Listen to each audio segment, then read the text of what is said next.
Hi hello ನಮಸ್ತೆ welcome back to my channel. Actually ಇವತ್ತಿನ vlog ಬಂದು ನಮ್ಮ ಪಾಪುಗೆ 6 ಮಂತ್ ಕಂಪ್ಲೀಟ್ ಆಗಿದೆ. ಸೊ ಅವಳಿಗೆ ನಾನು 6 ಮಂತ್ ಕಂಪ್ಲೀಟೆಡ್ ಫೋಟೋಶೂಟ್ ಮಾಡಿರಲಿಲ್ಲ. ಸೊ 6 ಮಂತ್ ಕಂಪ್ಲೀಟ್ ಆಗಿ 10 ಡೇಸ್ ಆಯಿತು. ಸೊ ಇನ್ನು ಡಿಲೇ ಮಾಡೋದು ಬೇಡ ಅಂತೇಳಿ ಇವತ್ತು ಫೋಟೋಶೂಟ್ ಮಾಡ್ತಾ ಇದ್ದೀನಿ. ಸೊ ನಾನು ಯಾವ ಥರ ಪ್ಲ್ಯಾನ್ ಮಾಡಿದ್ದೀನಿ ಅಂತ ನಾನು ನಿಮಗೆ ಈ ವಿಡಿಯೋದಲ್ಲಿ ತಿಳಿಸ್ಕೊಡ್ತೀನಿ. ಸೊ ಬನ್ನಿ ಹಾಗಾದರೆ ಶುರು ಮಾಡೋಣ. ನಾನಿಲ್ಲಿ ಬಂದು ಬ್ಯಾಕ್ ಗ್ರೌಂಡ್ಗೆ ವೈಟ್ ಕ್ಲಾತ್ ನ ಯೂಸ್ ಮಾಡಿದ್ದೀನಿ. ಸೊ ಮುಂಚೆ ಪ್ಲಾನೇ ಬೇರೆ ಇತ್ತು ನಮಗೆ. 6 ಮಂತ್ ಕಂಪ್ಲೀಟ್ ಆದ್ಮೇಲೆ ಈಗೆಲ್ಲ ವಾಟರ್ ಮೆಲನ್ ಟ್ರೆಂಡ್ ಆಗಿದೆ. So water melon round shape ಅಲ್ಲಿ ಕಟ್ ಮಾಡಿ ಕೇಕ್ ತರ ಮಾಡಿ 6 ಮಂತ್ ಫೋಟೋಶೂಟ್ ಮಾಡೋಣ ಅಂತ ಪ್ಲಾನ್ ಮಾಡಿದ್ವಿ.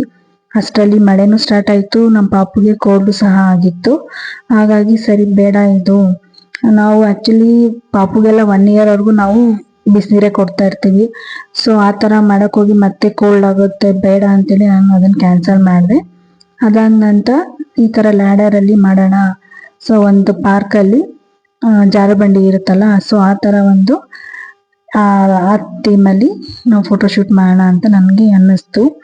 ಸೊ ನನ್ನ ಮಗನಿಗೆ ಆ್ಯಕ್ಚುಲಿ 6 ಮಂತಲ್ಲಿ ನಾನು ಕೇಕ್ ಥರನೇ ಮಾಡಿದೆ. ಸೊ ಕ್ಲಾತ್ನ ಯೂಸ್ ಮಾಡಿ ಕಲರ್ ಕ್ಲಾತ್ನೆಲ್ಲ ಯೂಸ್ ಮಾಡಿ ಕೇಕ್ ಥರ ಅದನ್ನು ಡೆಕೋರೇಟ್ ಮಾಡಿ ಅವನಿಗೆ 1/2 year to 1 ಅಂತ ಹೇಳಿ ರೇಟಿಂಗಲ್ಲಿ ಬರೆದು, ಅದಾದ ನಂತರ ಅವನಿಗೆ ನಾನು ಶರ್ಟ್ ಸಹ ನಾನು ತೊಗೊಂಡಿದ್ದೆ.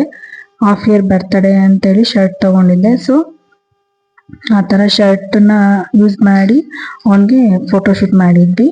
ಸೊ ಪಾಪುಗೆ ಆ ಥರ ಎಲ್ಲ ಏನು ಮಾಡೋಕ್ಕಾಗಲಿಲ್ಲ. ಓಕೆ ಪರವಾಗಿಲ್ಲ, ಸೊ ಇದು ಚೆನ್ನಾಗಿ ಬರುತ್ತೆ ಅಂತ ಅಂದ್ಕೊಂಡು ನಾನು ಈ ಥರ ಟ್ರೈ ಮಾಡ್ತಾ ಇದ್ದೀನಿ. ಸೊ ಇದು ಸ್ಮಾಲ್ ಪೀಸ್ ಎಲ್ಲ ಬಂದು ಪಾರ್ಕಲ್ಲಿ ಸುತ್ತ ಕಾಂಪೌಂಡ್ ಇರುತ್ತಲ್ಲ, ಸೊ ಆ ಥರ ಡೆಕೋರೇಟ್ ಮಾಡೋಣ ಅಂತ ಅನ್ನಿಸ್ತು. ಸೊ ಈ ಥರ ಶೀಟ್ ಎಲ್ಲ ನನಗೆ ಆ್ಯಕ್ಚುಲಿ ಮೀಶೋನಲ್ಲಿ ಪಾರ್ಸಲ್ ಆರ್ಡರ್ ಮಾಡಿದ್ದೆ. ಸ್ವಲ್ಪ ಕಿಚನ್ ಐಟಮ್ಸ್ನೆಲ್ಲ ಆರ್ಡರ್ ಮಾಡಿದ್ದೆ. ಸೊ ಆ ಒಂದು ಆರ್ಡರ್ ಬಂದಮೇಲೆ ಅದರಲ್ಲಿ ಬಂದಂಥ ಒಂದು ಬಾಕ್ಸ್ನ ನಾನು ಈ ಥರ ಕಟ್ ಮಾಡಿ ಇಟ್ಕೊಂಡಿದ್ದೆ. ಸೊ ಯೂಸ್ ಆಗ್ಬೋದು ಅಂತೇಳಿ. ಸೊ ಫೈನಲಿ ಅದೆಲ್ಲ ಯೂಸ್ ಆಯಿತು. ಅದಾದ ನಂತರ ಪಾರ್ಕಲ್ಲೆಲ್ಲ ಗಿಡ ಮರಗಳೆಲ್ಲ ಇರುತ್ತೆ ಅಂತೇಳಿ ನಾನು ಇಲ್ಲಿ ಗಿಡಗಳನ್ನೆಲ್ಲ ಡೆಕೋರೇಟ್ ಮಾಡ್ತಾ ಇದ್ದೀನಿ. ಸೊ ಇದು ಒಂದು ಸೈಡು ನಾನು ಏನೆಲ್ಲ ಡೆಕೋರೇಟ್ ಮಾಡ್ತಾ ಇದ್ದೀನೋ ಸೇಮ್ ಇದೇ ಥರ ಅಪೋಸಿಟ್ ಸೈಡು ಅಷ್ಟೇ ನಾನು ಅದೇ ಥರ ಡೆಕೋರೇಟ್ ಮಾಡ್ಕೊತಾ ಇದ್ದೀನಿ.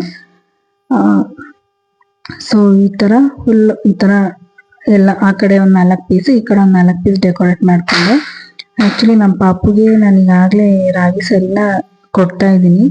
ಬಟ್ ನಾವು ಸಾಲಿಡ್ ಫುಡ್ನ ಇಂಟ್ರೊಡ್ಯೂಸ್ ಮಾಡಿದಾಗ ಪಾಪುಗೆ ಫುಲ್ ತಿಕ್ಕಾಗಿ ಕೊಡೋಕೆ ಹೋಗಬಾರ್ದು. ನಾನು ಆ್ಯಕ್ಚುಲಿ ಅವಳಿಗೆ ಒಂದು 1 ವೀಕ್ ಫುಲ್ಲು ಲಿಕ್ವಿಡ್ ಅಲ್ಲೇ ನಾನು ಪ್ರಿಪೇರ್ ಮಾಡಿ ಕೊಡ್ತಿದ್ದೆ. ಸೊ ಈ ಕಡೆ ತೀರಾ ಲಿಕ್ವಿಡ್ ಅಲ್ಲ, ಸ್ವಲ್ಪ ಅಂದರೆ ಯಾವ ಥರ ಅಂದರೆ ಈ ಸ್ವಲ್ಪ ಗಟ್ಟಿ ಮೊಸರು ಇರುತ್ತಲ್ಲ, ಸೊ ಆ ಲೆವೆಲ್ಗೆ ಲಿಕ್ವಿಡ್ ಆಗಿ ಪ್ರಿಪೇರ್ ಮಾಡಿ ಸ್ಪೂನಲ್ಲೇ ಅವಳಿಗೆ ಫೀಡ್ ಮಾಡ್ತಿದ್ದೆ. ಅದಾದ ನಂತರ ಸ್ಟಾರ್ಟಿಂಗ್ ಒಂದು 2 ಡೇಸು ಆಗಲಿಲ್ಲ ಅವಳ ಕೈಯಲ್ಲಿ. ಸೊ ಅದಾದ ನಂತರ ಅವಳು ಸ್ವಲ್ಪ ರೂಢಿ ಮಾಡಿಕೊಂಡ್ಳು. ಬಟ್ ಅವಳಿಗೆ ಮಲಗಿಸ್ಕೊಂಡೆಲ್ಲ ನಾನು ತಿನ್ನಿಸ್ತಾ ಇರಲಿಲ್ಲ, ಕೂರಿಸ್ಕೊಂಡೆ ಅವಳಿಗೆ ಫೀಡ್ ಮಾಡ್ತಿದ್ದೆ. ಯಾಕಂದರೆ ನಮ್ಮ ಪಾಪುಗೆ ಸ್ವಲ್ಪ ಹಾಲೆಲ್ಲ ಕಕ್ತಾ ಇದ್ಲು.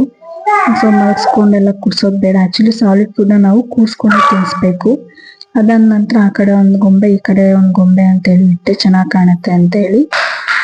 ಸೊ ಫೈನಲಿ ಎಲ್ಲ ಪ್ರಿಪೇರ್ ಆಯಿತು. ಸೊ ನಾನು ಒಂದು ಸ್ಮಾಲ್ ಬಾತ್ ಟಾಯ್ನ ಯೂಸ್ ಮಾಡಿದ್ದೀನಿ. ಇದು ಈ ಬಾತ್ ಟಾಯ್ ಏನಕ್ಕೆ ಅಂತಂದರೆ, ಸೊ ಲೈನ್ಗೆ ಕೂರ್ಸೋಣ, ಸೊ ಚೆನ್ನಾಗಿರುತ್ತೆ ಅಂತ ಅನ್ನಿಸ್ತು.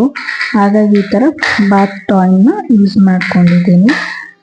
ಸೊ ಈಗ 5 to 6 ಸೊ ಈ ಥರ ಬರ್ಕೊಳ್ಳೋಣ ಅಂತೇಳಿ ನಾನು ಫಸ್ಟು ಮರದ ಪೀಸಲ್ಲಿ ಟ್ರೈ ಮಾಡಿದೆ. ಬಟ್ ಯಾಕೋ ಅದು ಚೆನ್ನಾಗಿ ಕಾಣಿಸ್ಲಿಲ್ಲ.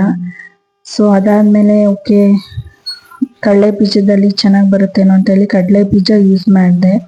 ಸೊ ಅದು ನನಗೆ ಅಷ್ಟು ಲುಕ್ ಅಂತ ಅನ್ನಿಸ್ಲಿಲ್ಲ.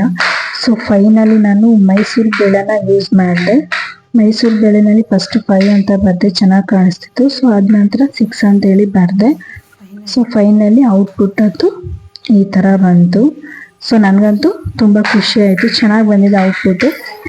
ಸೊ ನಾನು ಈ ಬ್ಯಾಕ್ ಗ್ರೌಂಡ್ ಎಲ್ಲ ಸೊ ಈ ಥರ ಎಲ್ಲ ಪ್ರಿಪೇರ್ ಮಾಡಿದೆ. ಸೊ ಈ ಬ್ಯಾಕ್ ಗ್ರೌಂಡ್ಗೆ ಅಪೋಸಿಟ್ ಕಲರ್ನ ಯೂಸ್ ಮಾಡಿದ್ರೆ ಚೆನ್ನಾಗಿರುತ್ತೆ ಅಂತೇಳಿ ನಮ್ಮ ಪಾಪುಗೆ ಈ ಕಲರಲ್ಲಿ ಫ್ರಾಕ್ ಹಾಕಿ ಅವಳ ಕೈಯಲ್ಲಿ ಒಂದು ಬಾತ್ ಟಾಯ್ನ ಕೊಟ್ಟಿದ್ದೀನಿ. ಸೊ ಅವಳು ಅದನ್ನು ಆಟ ಆಡ್ಕೊಂಡಿದ್ದಾಳೆ. ಸೊ ಫೈನಲಿ ಔಟ್ಪುಟ್ ಈ ಥರ ಬಂದಿದೆ. ಸೊ ಹೇಗಿದೆ ಅಂತೇಳಿ ಹೇಳಿ ನಮ್ಮ ಬೇಬಿ ಡಾಲ್. ಸೊ ಈ ಸ್ಮೈಲ್ ಅಂತೂ ಚೆನ್ನಾಗಿ ಕೊಡ್ತಾಳೆ. ಸೊ ಯಾರೆಲ್ಲ ಈ ವಿಡಿಯೋ ನೋಡ್ತಿದ್ದೀರಾ, thank you so much. Thank you for watching.